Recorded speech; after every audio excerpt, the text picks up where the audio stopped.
Hermanos, disculpen la demora en empezar esta mañana. La verdad es que hay tanto material histórico para resumir que nos gana el tiempo para poder hacerlo. Así que empezamos un poco tarde esta mañana.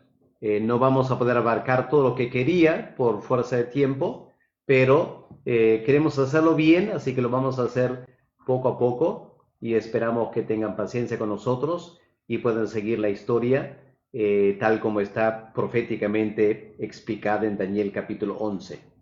Vamos a orar como siempre y pedir al Señor que nos acompañe, nos ayude al manejar su palabra esta mañana. Padre, gracias por la oportunidad de estudiar un poco más de tu palabra. Gracias, Señor, que hoy en día tenemos muchos recursos históricos que podemos investigar. Y Padre, al hacerlo, entendemos mucho mejor un capítulo como Daniel 11.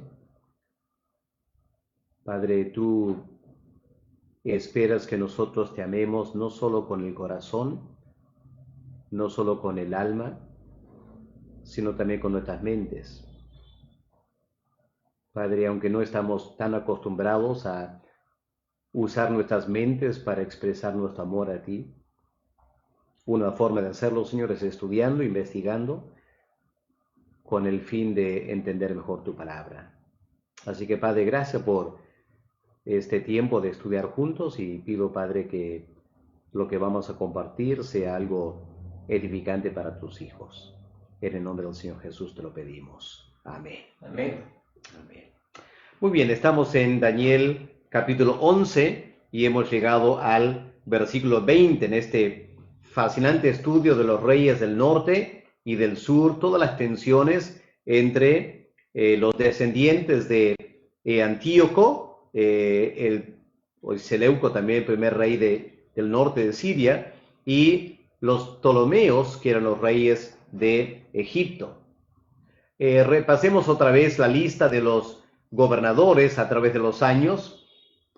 Recordemos que estamos en el tiempo de silencio, el silencio profético después de Malaquías, en el cual Dios ya no estaba hablando más a su pueblo. Dios ya había hablado todo lo que él tenía que decir a Israel. La siguiente palabra sería el mensajero, Juan el Bautista, que anunciaría la venida del Mesías, el Hijo de Dios. Y para crear expectativa y hambre por esa palabra profética nueva, Dios guardó silencio. Pero en su amor por su pueblo, y no queriendo dejar a su pueblo sin mayor revelación, Dios hizo algo interesante. Por el año 500, reveló a Daniel el capítulo 11 de este libro. Y lo que leemos en Daniel 11 no se cumplió hasta el tiempo del silencio. Así que los judíos, ¿qué hacían? Año tras año estudiaban el capítulo 11 de Daniel. Y año tras año, en la medida que los grandes eventos políticos se daban, iban entendiendo mejor, versículo tras versículo. ¿Y qué es lo que sentían? Cada vez que una palabra profética se cumplía en la historia, ¿qué sentían los judíos creyentes? Sentían una gran alegría de saber que la palabra de Dios se estaba cumpliendo. Y habiendo leído de antemano todo el capítulo, sabía a dónde apuntaba. Y teniendo todo el libro de Daniel, podían enlazar los diferentes capítulos, Daniel 2, Daniel 7, 8 y 9, y armaron un esquema escatológico en el cual se estaban preparando para el fin de los tiempos. Ahora, nosotros entendemos que lo que ellos pensaban era el fin de los tiempos, era solo la primera venida. era el fin de los tiempos del antiguo pacto, que dio lugar al nuevo pacto que ya ha durado 2000 años. Eso les habría sorprendido, porque ellos esperaban que después el cuerno pequeño, digamos el anticristo entre comillas de los judíos, vendría el Mesías y ahí se acabaría todo y Dios de ahí en adelante bendeciría a su pueblo con el Mesías. Les costó mucho tiempo y los judíos todavía no le entienden que estos eventos del Antiguo Testamento eran sombras de lo que iba a ocurrir y está por ocurrir todavía en los últimos tiempos para nosotros, esperando la segunda venida. Este patrón de cumplimiento inicial y un cumplimiento más completo más adelante es parte del paradigma de las Escrituras, sombra y realidad. Así que lo que los judíos estudiaban con gran expectativa, para nosotros es simplemente la sombra. Pero resulta que es importante estudiar la sombra. ¿Por qué? Porque nosotros estamos esperando la realidad. Y vamos a encontrar en las sombras los principios y una idea de los eventos que van a ocurrir para que no nos sorprendan y para que estemos tranquilos y guardemos la cordura, sabiendo que los planes de Dios se van a cumplir a la perfección. Ahora, hasta el momento, hemos llegado a la vida de Seleuco, el tercero, perdón, Antíoco el tercero. ¿Se acuerdan el hombre que terminó con una tremenda multa que tiene que pagar a los romanos? Y él, saqueando un templo, fue ejecutado. Ahí terminó Antíoco su vida en el año 187 a.C. Cuando Antíoco el tercero murió, pueden ver desde esta lista de los reyes, ¿quién estaba reinando en Egipto en el año 187? Estaba reinando Ptolomeo el quinto. Recuerden que Ptolomeo el quinto está casado con la hija de Antíoco III. ¿Se acuerdan del pacto que hicieron? Antíoco esperando que su hija iba a tomar su lado, pero resultó siendo más leal a su esposo Ptolomeo el quinto. Eso lo vimos el día de ayer. Ahora vamos a ver las implicancias y las consecuencias de todo este evento cuando murió Antíoco III y fue seguido por Seleuco el cuarto. Aquí estamos en Daniel capítulo 20. ¿Qué leemos en versículo 20? Se levantará en su lugar, es decir, en lugar de Antíoco el III, se levantará en su lugar uno que hará pasar un cobrador de tributos por la gloria del reino, pero en pocos días será quebrantado, aunque no en ira ni en batalla. Así que años antes, los judíos mirando ese versículo, llegarán a ciertas conclusiones. Después de la muerte del rey, en verso 19, que ahora sabemos era Antíoco III, se iba a levantar en su lugar otro rey, que resulta ser Seleuco el cuarto, que iba a pasar un cobrador de tributos. Así que estaban esperando un hombre que estaría cobrando tributos, y eso ya sonaría como negativo para los judíos, porque seguramente los judíos tendrán que aportar también. Lo bueno es que dice, en pocos días será quebrantado. ¿Quién? El rey. Aunque no en ira ni en batalla. Así que, ¿cómo iba a morir este rey? Sería lo que los judíos estaban preguntándose antes de los eventos. Ahora, nosotros podemos mirar atrás y ver qué pasó. Lo que los judíos vieron cuando se fue cumpliendo. Y habrán quedado asombrados frente al cumplimiento. Lo que pasó fue lo siguiente. Cuando Antíoco el cuarto muere, hereda su trono su hijo Seleuco el cuarto en el año 187. Pero no solo heredó el trono, heredó también la deuda que los romanos habían impuesto a su padre. Esa deuda era pagar 1000 talentos cada año, de oro creo que era, o de plata. De todos modos, era un monto enorme que el rey no tenía. Así que Seleuco el cuarto, él tenía un territorio grande, desde Turquía hoy en día, Asia Menor, hasta la India, enorme territorio, pero no tenía plata. Y era un contraste interesante con los judíos, porque los judíos tenían una tierra estrecha, pero para esta fecha tenía bastante riqueza. Podemos leer en los libros de los Macabeos, que para este tiempo los judíos indican que ya estaban amasando mucho dinero, muchas riquezas en el templo de Jerusalén. Porque los diversos peregrinos que llegaban a Jerusalén cada año para las fiestas, traían de todo el imperio los diezmos, las ofrendas que habían ganado.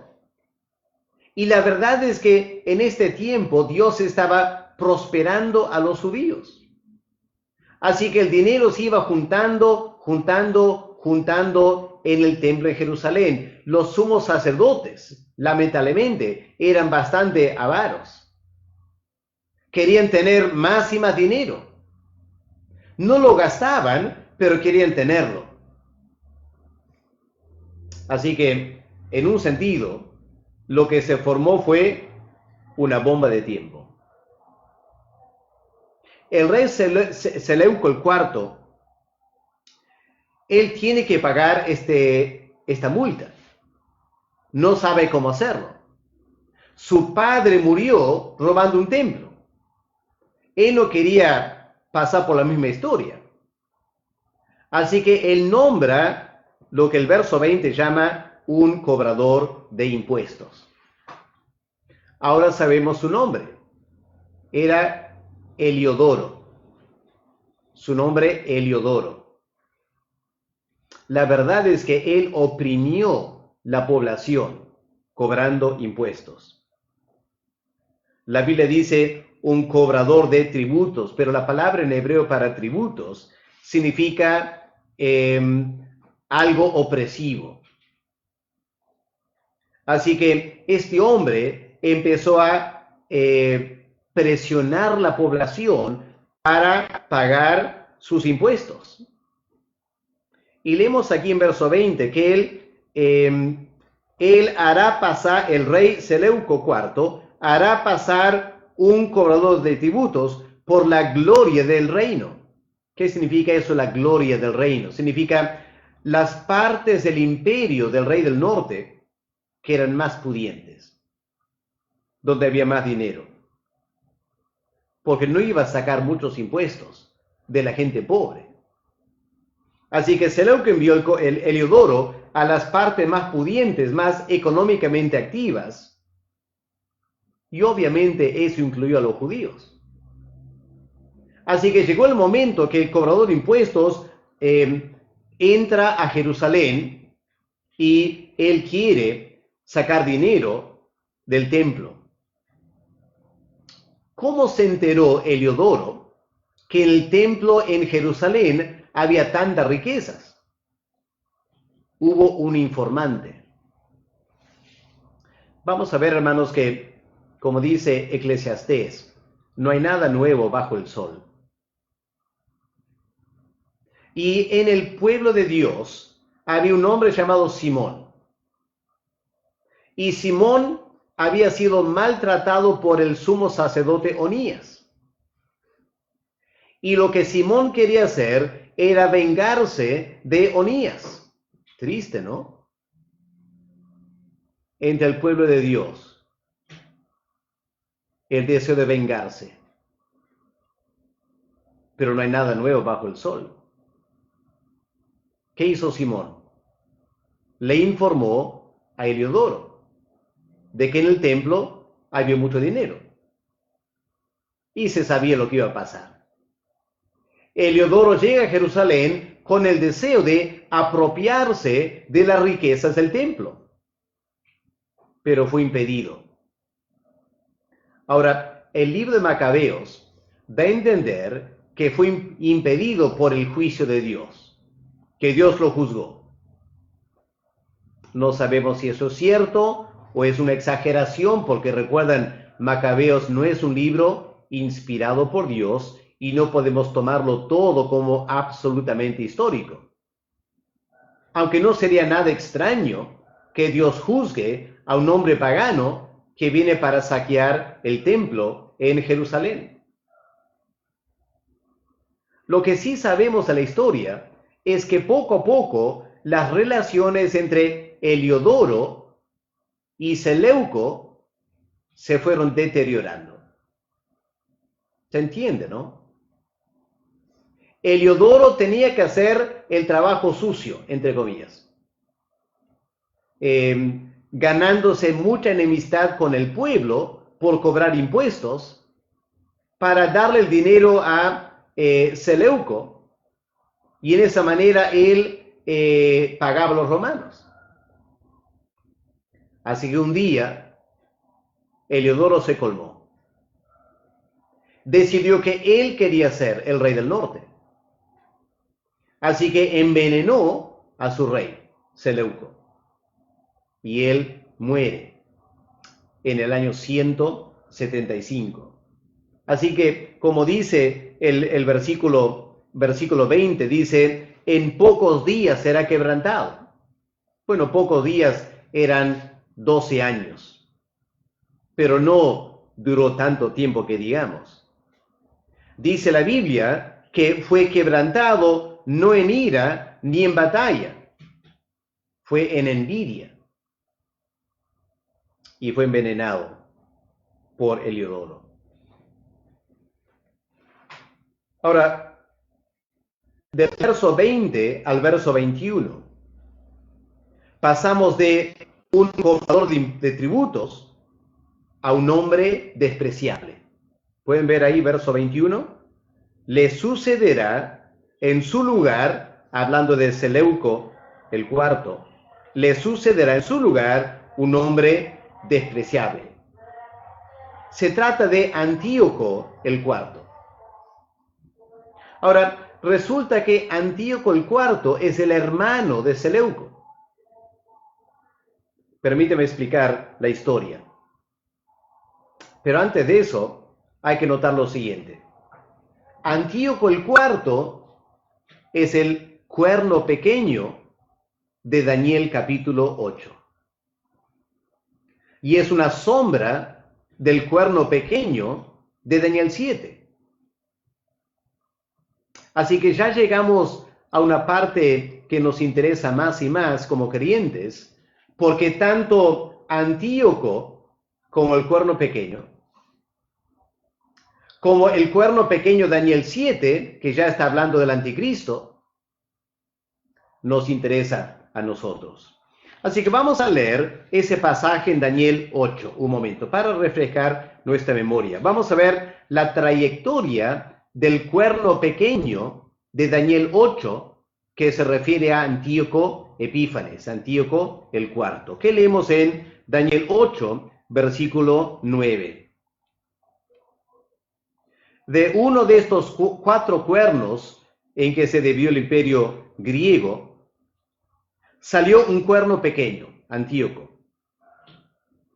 que creció mucho al sur y al oriente y hacia la tierra gloriosa, y se engrandeció hasta el ejército del cielo, y parte del ejército y de las estrellas echó por tierra y las pisoteó.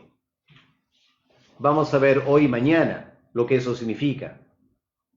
Aún se engrandeció contra el príncipe de los ejércitos, y por él fue quitado el continuo sacrificio, y el lugar de su santuario fue echado por tierra. Y a causa de la prevaricación le fue entregado el ejército, junto con el continuo sacrificio, y echó por tierra la verdad, e hizo cuanto quiso, y prosperó. Bueno, repito, este es el anticristo del Antiguo Testamento. Aunque ya leyendo eso, hay ecos del anticristo que está por venir, ¿no es cierto? Eso lo vamos a estudiar más adelante. Pero miren verso 23 también en Daniel 8, verso 23 al 25. Y al fin del reinado de estos, cuando los transgresores entre los judíos lleguen al colmo, se levantará un rey altivo de rostro y entendido en enigmas, y su poder se fortalecerá, mas no con fuerza propia. Noten esa frase, no con fuerza propia. Y causará grandes ruinas, y prosperará, y hará arbitrariamente, y destruirá a los fuertes, y al pueblo de los santos.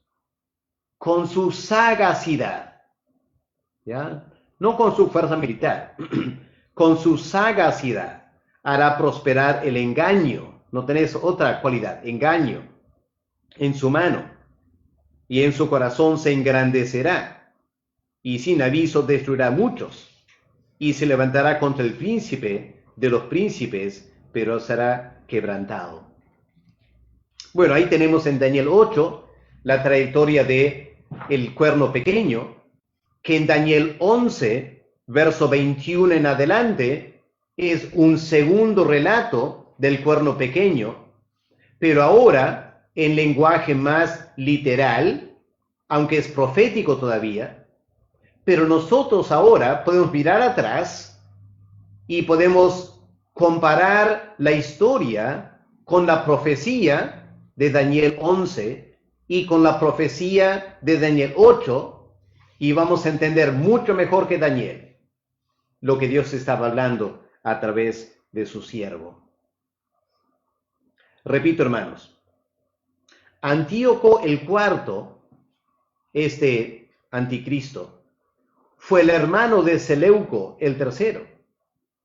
¿Qué pasó con él? Cuando los romanos le exigieron a su padre, Antíoco el tercero, esa multa, ¿se acuerdan de esa gran multa, 1000 talentos? Los romanos francamente no confiaban en Antíoco el tercero. Así que para asegurar que él pagara la multa, ¿qué hicieron? Tomaron su hijo, que luego fue Antíoco el cuarto, y lo llevaron a Roma y lo tuvieron en Roma como rey. Mientras Antíoco el tercero estaba juntando plata cada año para pagar. Su hijo estaba en Roma. Su hija, Cleopatra, estaba en Egipto, casándose con Ptolomeo. Una familia bien complicada, ¿no es cierto? Parece una telenovela. Luego Heliodoro asesinó a Seleuco. Seleuco fue el heredero de Antíoco el tercero. Heliodoro asesinó a Seleuco para usurpar el trono. ¿En qué año? 175 a.C. En ese mismo año, no tengo tiempo para los detalles, pero en ese mismo año, Antíoco el cuarto, su hermano de Seleuco, fue liberado de Roma. Y él estaba volviendo de Roma hacia Siria cuando se entera que Heliodoro asesinó a su hermano. Así que Antíoco el cuarto, ¿qué piensa? Piensa, yo soy el hijo de Antíoco III. ¿Quién es Heliodoro? Un trabajador del reino. Yo debo ser rey. Pero salió de Roma sin nada. Era un rehén. ¿Cómo podía derrotar el ídolo? Aquí entra su sagacidad. Él, pasando por Asia Menor, Turquía, toma contacto con el rey de Pérgamo y llegan a un acuerdo. Si el rey de Pérgamo le ayuda a derrotar a Heliodoro, Antíoco IV va a tomar el reino y le va a apoyar a Pérgamo en lo que él quería. Pero una característica de Antíoco IV era que no solo era un hombre muy sagaz, era un hombre traicionero y un hombre para nada confiable. Él halagaba mucho. Así que leamos otra vez verso 21. Miren Daniel 11, verso 21. El carácter de este hombre. Le sucederá en su lugar un hombre despreciable, al cual no darán la honra del reino. Ya, no le darán el reino. Pero vendrá sin aviso de Roma, resulta, y tomará el reino con halagos. Bueno, halagos primero rey de Pérgamo. Y eso fue lo que pasó. Así que con el apoyo del rey de Pérgamo, con sus halagos hacia el rey, lograron derrotar a Heliodoro. Pero era inescrupuloso. Y al pasar los años, él repitió el plato con los romanos y con los egipcios. Él era un hombre con una tremenda facilidad de labia, de hablar. Y halagaba y convencía a las personas. Hasta tal punto que aunque en su mente, en sus corazones, estas personas sospechaban de Antíoco, pero era tan convincente que aceptaban lo que él estaba diciendo. Así que él halagó al rey Pérgamo, él halagó a los sirios para dejarles ser rey, él halagó a los romanos prometiendo pagar la multa y todo lo demás. Pero era un hombre despreciable, despreciable. Volvamos otra vez a Daniel 8 para ver cómo proféticamente, cómo el cuerno pequeño iba a obtener su poder. ¿Qué dice Daniel 8, versículo 8? Versículo 9. Y de uno de ellos salió un cuerno pequeño que creció mucho al sur y al oriente y hasta la tierra gloriosa. Se engrandeció hasta el ejército del cielo y parte del ejército de las estrellas echó por tierra. Pero todo lo hizo con sagacidad y con engaño. Miren verso 25. Con su sagacidad hará prosperar el engaño en su mano, y en su corazón se engrandecerá, y sin aviso destruirá a muchos.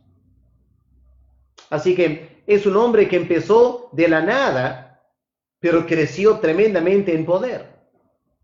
Como dije, empezó como un rey y termina siendo el rey del norte. ¿Por qué lo digo? Porque, hermanos, su trayectoria resulta muy parecida al del cuerno pequeño de Daniel 7, que es el verdadero anticristo. Así que volvamos un momento a Daniel 7. Ven cómo hay que estudiar con mucho cuidado los pasajes ahora, porque todo está entrelazado entre sombra y realidad. Y hay que estudiar todo junto para entenderlo bien.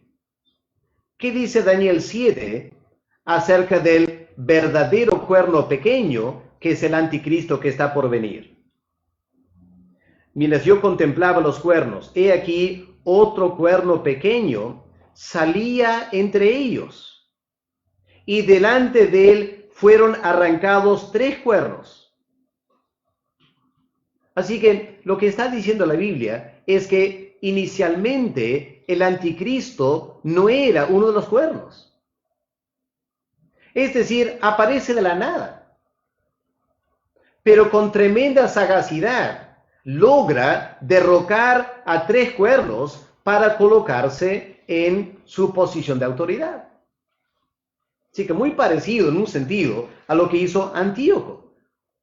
Él sale de la nada y desplaza a los romanos, al rey de Pérgamo y Egipto también un momento vamos a ver. Así que hermanos, lo que estamos esperando en el futuro es una persona que inicialmente no tiene poder. Por eso cuando la gente dice Bill Gates es el anticristo, no puede ser pues porque Bill Gates ya es grande en poder. ¿Se dan cuenta? Debemos estar esperando a alguien que es un don nadie, que aparece de la nada. Nadie lo está esperando. Un hombre que no tiene ni dinero ni poder político, pero tiene tremenda sabiduría, tremendo halago. ¿Quién será? No sabemos. Estamos en la misma condición nosotros ahora que los judíos en el año 175 a.C. Ellos tenían Daniel, no sabían cómo se iba a cumplir, pero estaban estudiando Daniel para ver qué iba a pasar. Nosotros tenemos Apocalipsis, además de Daniel, obviamente. Y también tenemos 2 Tesalonicenses, capítulo 2. Varios pasajes que hablan del anticristo. Debemos estar estudiando esos pasajes para ver y prepararnos para discernir el cumplimiento. Lo triste es que hay personas hoy en día que dicen, no va a haber un anticristo. Bueno, va a ser una gran sorpresa cuando aparece el anticristo. Como me imagino que no faltaban en el año 175 a.C. judíos que decían, no, esto no va a pasar. Pero pasó. Tenemos que aprender, hermanos, de la historia. Así que él barrió con, Antíoco IV, él barrió con todos, como dice el verso 22. Miren verso 22. Y las fuerzas enemigas serán barridas delante de él, como con inundación de aguas, y serán del todo destruidos. Y ahora dice algo triste, ¿no es cierto? Junto con el príncipe del pacto. ¿Quién es este príncipe del pacto? El príncipe del pacto era el sumo sacerdote Onías. ¿Se acuerdan? El hombre quien Heliodoro, el cobrador de impuestos, quería sacar el dinero del templo y no pudo hacerlo. Lo que Heliodoro no pudo hacer, Antíoco pretendió hacer.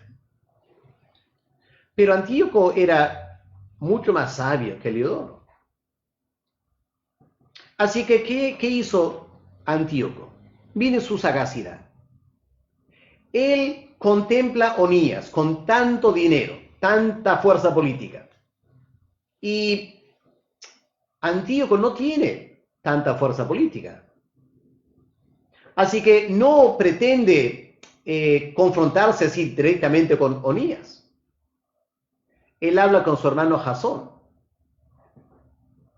Y Jasón le promete a Antíoco promover la cultura griega. Como diciendo, mira Antíoco, yo realmente estoy de tu lado y yo, aunque soy judío, pero favorezco la cultura griega y cuánto quisiera que la cultura griega sea aquí. Y de paso, mira, si yo fuera el sumo sacerdote, yo te daría dinero para los romanos. Así que, ¿qué hizo Antíoco? Destituye a Onías, porque en ese tiempo era como el líder, el rey del norte. Destituye a Onías y nombra a Jasón. Y hermanos queridos, escuchen bien.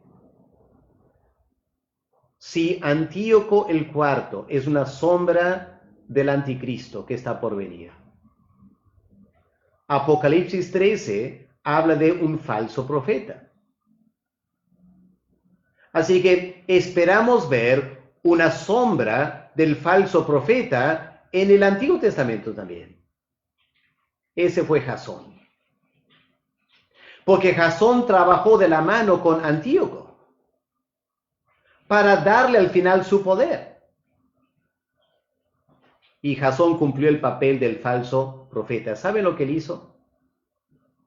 Fiel a su palabra, deseoso de tener lo último en la cultura de ese tiempo, cansado con la ley de Moisés tan antiguo, tan deprimente, tantos sacrificios. ¿Quién va a querer eso? Dice a Jasón. Hay que estar a la moda, hay que estar actualizándonos. Lo último es lo griego.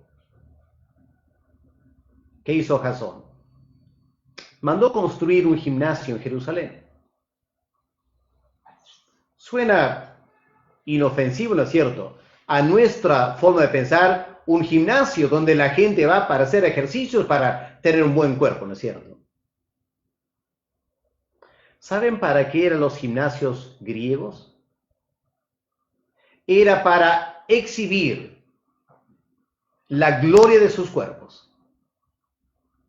Así que en los juegos atléticos, en los gimnasios, los atletas corrían, saltaban desnudos.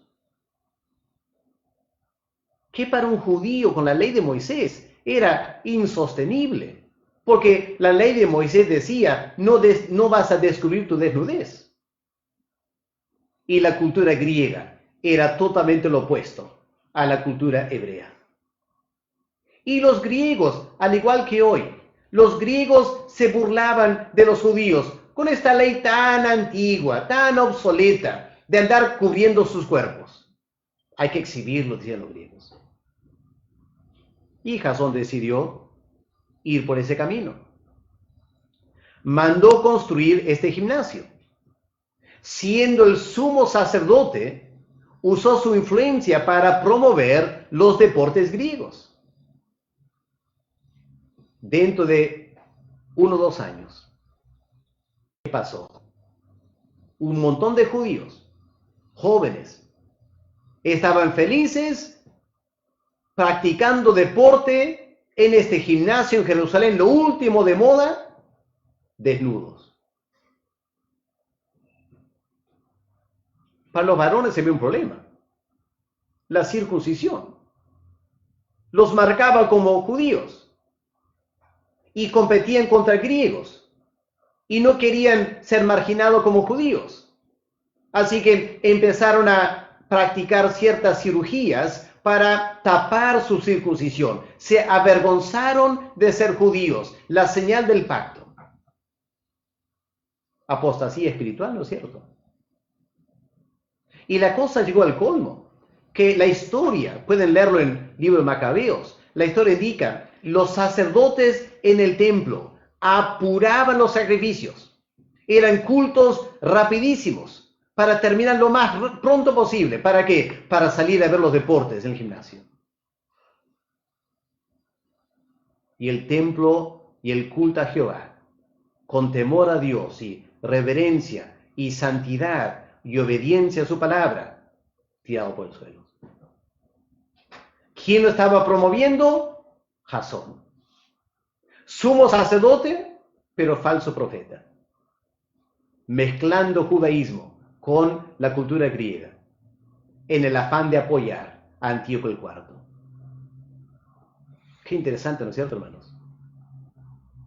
Por eso repito, este capítulo 11 de Daniel es un anticipo del libro de Apocalipsis y de lo que Pablo escribe en 2 Tesalonicenses, el capítulo 2. Y Dios nos ayuda a entender eso, hermanos. Porque si no entendemos eso, no vamos a entender lo que está pasando hoy en día. Se repite la historia, hermanos. Solo que ahora no es la cultura griega. ¿Ahora qué es? Ahora es la cultura posmoderna. La cultura griega decía, corre desnudo. La cultura posmoderna dice, no hay verdades absolutas. La cultura posmoderna está queriendo imponerse en la iglesia, porque se ha impuesto ya en todo el mundo. y elementos en la iglesia evangélica se resisten al posmodernismo y son marginados.